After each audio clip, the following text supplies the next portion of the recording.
자, 오늘 해설이 있는 성경 읽기 매일 말씀 TV에서 계속 하고 있습니다. 오늘은 로마서 4장 말씀 우리 같이 볼 텐데요.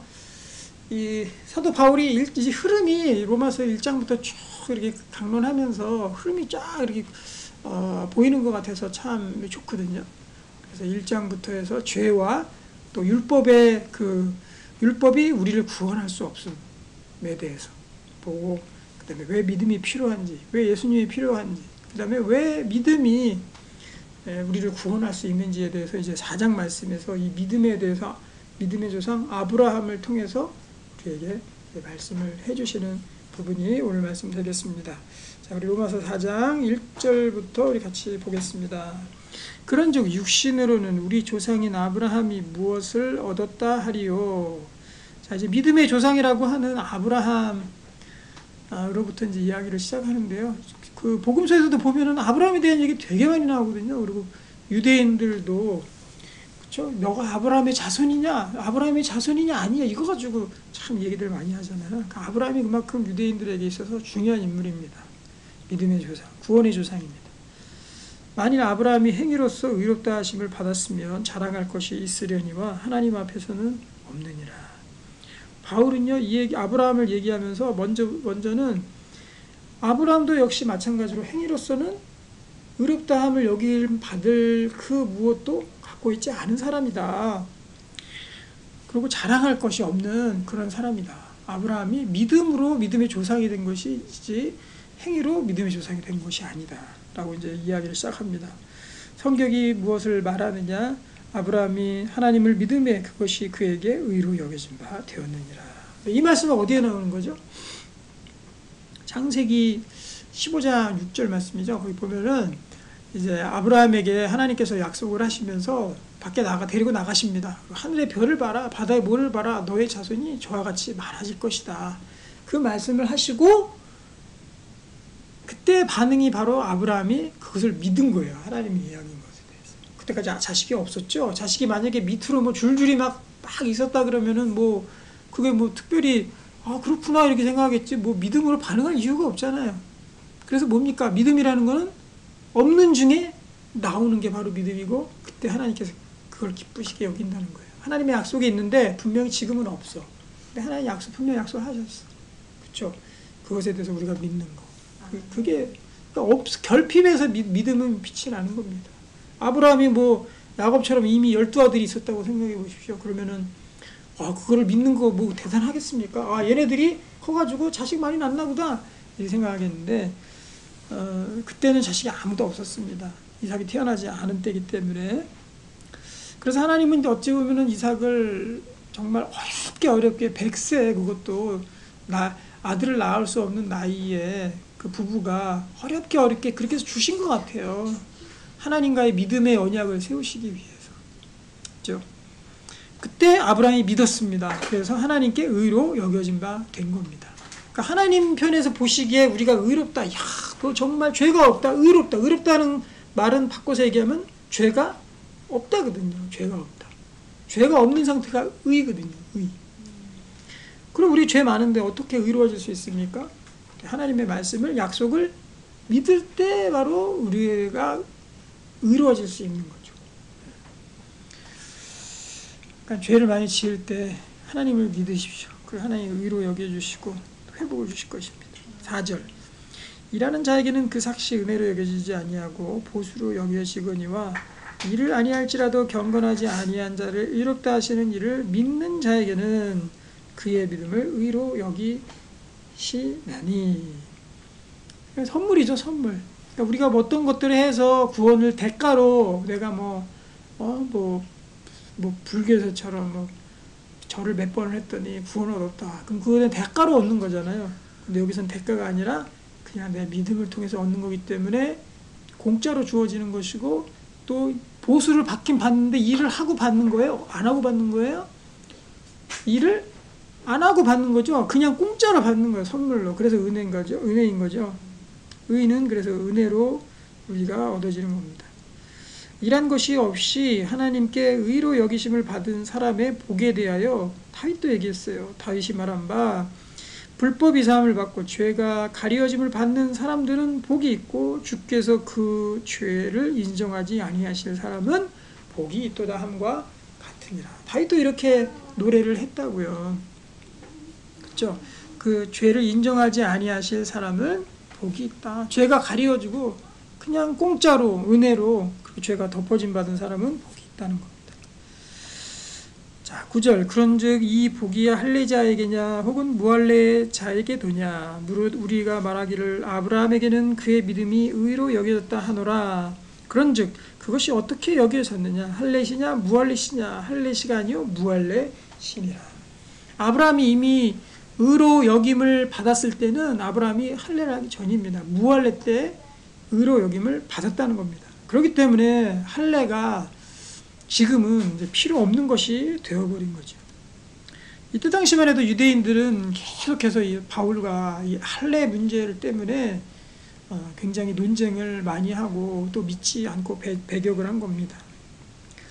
11절 그가 할례의 표를 받은 것은 무할례 시의 믿음으로 된 의를 인친 것이니. 그렇죠. 할례는 뭐냐면 무할례 때에 받은 의, 이미 할례 받기 전에 믿음으로 의를 받은 거, 의롭다 여김을 받은 것에 대한 표시입니다. 표시. 그렇죠. 할례는 네가 이제 의로워졌구나 에 대한 표시인 거지. 그건 믿음의 의에 대한 표시인 겁니다. 근데 그 할례 자체를 우리가 구원의 문제, 의의 문제로 여길 수는 없다는 거죠. 왜냐하면 표시 가지고. 그렇죠?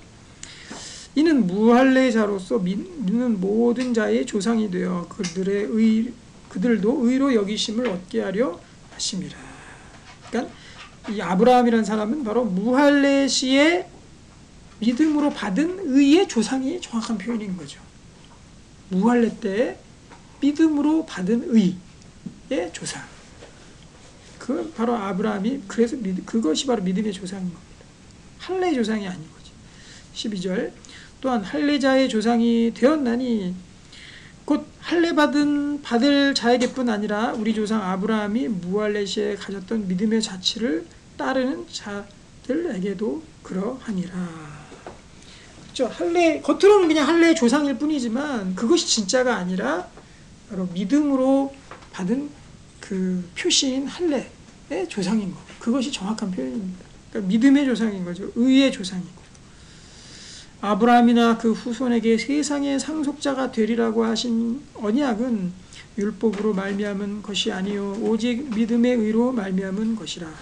아브라함의 후손이 믿음의 후손이 지금 우리에게도 영적 믿음의 후손이 되는 거죠. 우리도 이방인들까지 다. 그러니까 믿음의 하나님의 백성을 뜻하는 것이 바로 아브라함의 후손이거든요. 그런데 그 후손이라는 것은 아브라함이 어떠한 율법을 행한 것 때문에 받는 것이 아니고 믿음의 의로 된 거예요. 믿음의 의로. 그 후손이 생긴 것 자체가. 그렇죠? 아브라함이 뭐 어떤 열심히 선을 행했다, 무슨 뭐를 했다, 이루었다, 이러한 행위로 그들의 아브라함의 조상이 후손이 상속자가 된 것이 아니고 바로 오직 믿음의 의로 된 것이다. 참 대단한 거 아닙니까? 아브라함을 따르는 정말 믿는 모든 사람들이 하나님의 자녀가 된다는 거, 하나님의 백성이 된다는 거 생각해보면 생각할수록 정말 신비하고 오묘한 하나님의 진리이고 감격하고 감사해야 될 내용이죠. 믿음의 의를 갖는 것. 믿음으로써 의가 된다. 참 대단한 말씀입니다. 만일 율법에 속한 자들이 상속자이면 믿음은 헛것이 되고 약속은 파악이 되었느니라. 그러니까 약속 자체가 필요 없는 겁니다. 율법의 의가 된다면. 그죠? 내가 잘나서 내가 잘해서 의로 획득한 건데 그 뭐 하나님의 약속 필요 없는 거죠. 율법은 진노를 이루게 하나니 율법이 없는 곳에는 범법도 없느니라. 범죄한 것을 깨닫게 하려고 율법을 주신 겁니다. 그러므로 상속자가 되는 그것이 은혜에 속하기 위하여 믿음으로 되나니 이는 그 약속을 그 모든 후손에게 굳게 하려 하심이라. 율법에 속한 자에게뿐 아니라 아브라함의 믿음에 속한 자에게도 그러하니 아브라함은 우리 모든 사람의 조상이라. 아브라함을 따라서 우리 모두에게 하나님의 믿음으로 말미암는 의가 생기게 되었습니다.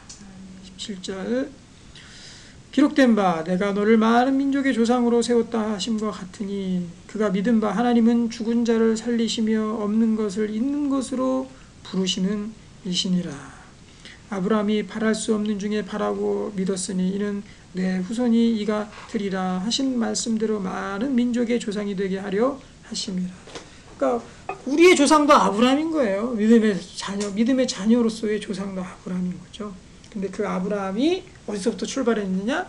바로 18절의 말씀처럼 바랄 수 없는 중에 바라고 믿었다. 바랄 수 없는 중에 바라고 믿었다. 성경에 보면은 많은 약속들이 있습니다. 그렇죠?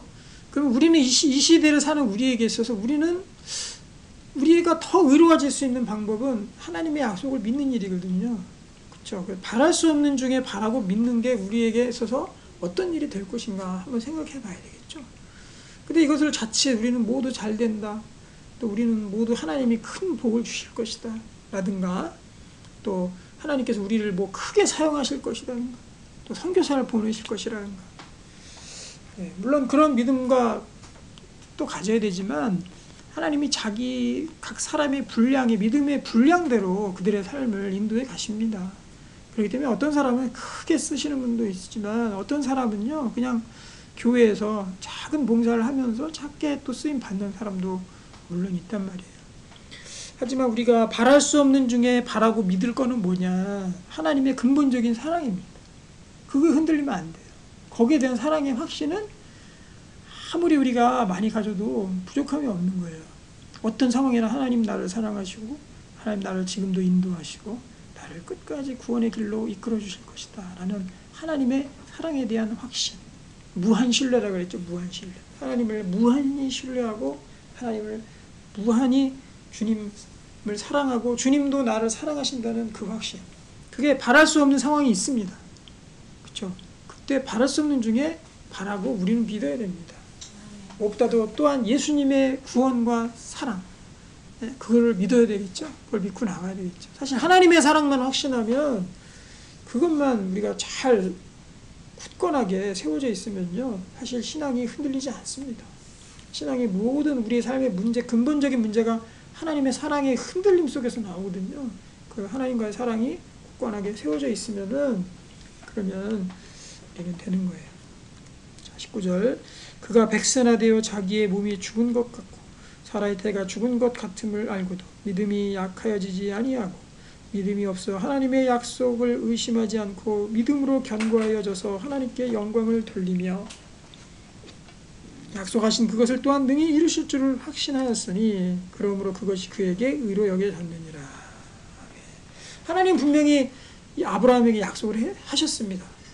자식 주겠다고 분명히 약속하셨어요. 그걸 믿은 거예요. 그럼 우리도 뭐 자식이 없는 사람은 그냥 무조건 믿고 나가면 되겠습니까? 그거 좀 다른 문제죠. 하나님께서 우리의 환경 속에서 인도하신 그 환경에 따라서 우리 상황에 따라서 비록 우리가 연약하고 때로는 나약한 모습 속에 있을지라도 때로는 우리가 아브라함처럼 또 노년까지 자녀가 없을 수도 있거든요. 그런 사람도 분명히 있거든요. 하지만 그거를 뭐 하나님이 나도 100세 되면은 그래도 아들을 주실 거야 하고 믿음이 흔들리지 않고 가는 거 그건 하나님 뜻이지 아니죠. 자기 뜻이죠. 자기 뜻. 아브라함이 분명히 하나님 약속하셨고 그렇죠? 우리는 그때 상황에 맞춰서 하나님께서 나를 사랑하시고 지금도 이끌어 가신다는 그 확신을 붙들고 가면 되는 겁니다. 자녀가 없으면 없는 대로 있으면 있는 대로 또 우리 상황이 이런 모습 저런 모습 그 모양 그대로 붙들고 나가면 되는 거예요. 23절 그에게 의로 여겨졌다 기록된 것은 아브라함만 위한 것이 아니요 의로 여기심을 받은 우리도 위함이니 아브라함이 아니에요. 아브라함뿐만 아니라 의로 여겼다. 이거는 너 의롭다는 건 아브라함만 위한 것이 아니라 24절에 우리도 위함이니 그 참 감사하지 않습니까? 이 죄악이 얼마나 큰데 우리가 의인이에요. 의인. 세상에서는 누구를 의인이라고 합니까?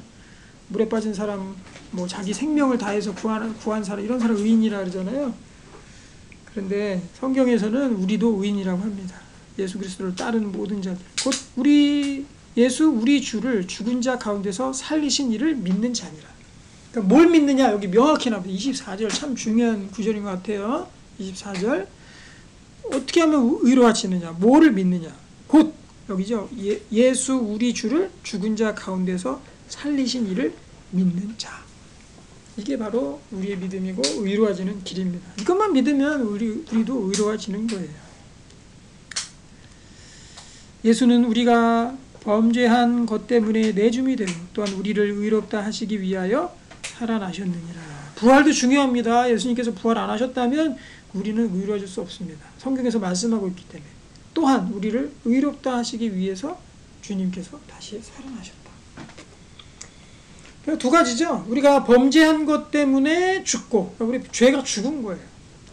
주님께서 살아난 것 때문에 의가 되고, 그러니까 우리가 주님의 죽으심과 살아나심이 두 가지가 있는 거죠. 죽으심은 뭐예요? 우리가 죄가 예차가 예수 믿기 전에 사람이 죽은 거. 부활은 새 생명으로 이제 의로운 사람으로 다시 태어난 거. 이 두 가지 예수님과 통일하게 이루어지는다는 거 알아야 되겠습니다. 네, 그래서 우리는 예수와 함께 죽고 예수와 함께 산 사람들입니다. 그래서 의로워진 사람들입니다. 이건 하나님 앞에 은혜이고 감사할 수밖에 없는, 우리의 영원토록 하나님 찬송하고 감사할 수밖에 없는 우리의 제목이, 감사의 제목이 될 줄로 믿습니다. 기도하겠습니다. 하나님 감사합니다. 의인으로 우리를 불러주시니 너무나 감사합니다. 또한 믿음의 조상 아브라함을 따르는 하나님의 백성이 되게 하시니 감사합니다. 우리가 바랄 수 없는 중에 하나님의 사랑을 바라고 또 믿을 수 없는 중에 하나님의 사랑을 믿고 살아가는 우리의 모습들이 되도록 하나님께서 인도하여 주시옵소서. 예수님의 이름으로 기도합니다. 아멘.